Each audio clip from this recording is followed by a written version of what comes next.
బాహుబలి 2 పాటల కోసం దాదాపు 5 ఏళ్ల కెరియర్ త్యాగం చేసి అంతకంతా క్రేజ్ సంపాదించుకున్నాడు యంగ్ రెబల్ స్టార్ ప్రభాస్. ఈ క్రమంలో బాహుబలి పార్ట్ 3 గురించి రాజమౌళి అడిగితే ఎలా రెస్పాండ్ అవుతాడు అంటే అమ్మనీయమ్మ అంటూ షాక్ ఇచ్చాడు. బల్లాల దేవ రానా బుల్లితెరలో హోస్ట్ గా చేస్తున్న ప్రోగ్రామ్ నెంబర్ 1 యారీ జెమినీ టీవీలో టెలికాస్ట్ అవ్వబోతోన్న ఈ ప్రోగ్రామ్ ఆదివారం మొదటి ఎపిసోడ్ రాబోతోంది.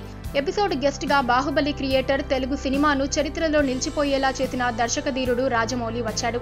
సరదాగా సాగిన ఈ షోలో రాజమౌళి చేత ప్రభాస్ కు ఫోన్ చేయించి డార్లింగ్ ఓసారి కలవాలని అంటారు. దీనికి ఏంటి డార్లింగ్ అనగా బాహుబలి 3 చేద్దామని అంటాడు. అయితే జక్కన్న అలా అనగానే అమ్మని అమ్మ అంటూ షాకింగ్ రెస్పాన్స్ ఇస్తాడు ప్రభాస్. బాహుబలి 2 పాటలకే 5 ఏళ్లు వెయిట్ చేయించాడు, ఇక మళ్ళీ పార్ట్ 3 అంటున్నావా బాసు అంటూ ప్రభాస్ ఆన్సర్ ఇచ్చినట్టు ఉంది. రానా టాక్ షోలో ఇంకా చాలా సర్ప్రైజులే ఉన్నట్టు కనిపిస్తుంది. జక్కన్న చేత విల్లు ఇచ్చి బాణం కూడా గురిపెట్టించాడు రానా. రాబోయే ఆదివారం టెలికాస్ట్ అవ్వనున్న ఈ షో టీజర్ ఆడియన్స్ ను అట్రాక్ట్ చేస్తోంది. ఖచ్చితంగా నెంబర్ 1 యారీ ప్రోగ్రామ్ సక్సెస్ అయ్యేలానే కనిపిస్తుంది. రానా మొదటిసారి బుల్లితెర మీద హోస్ట్ గా చేస్తున్న ఈ షో ప్రేక్షకులకు కొత్త అనుభూతిని ఇస్తుంది.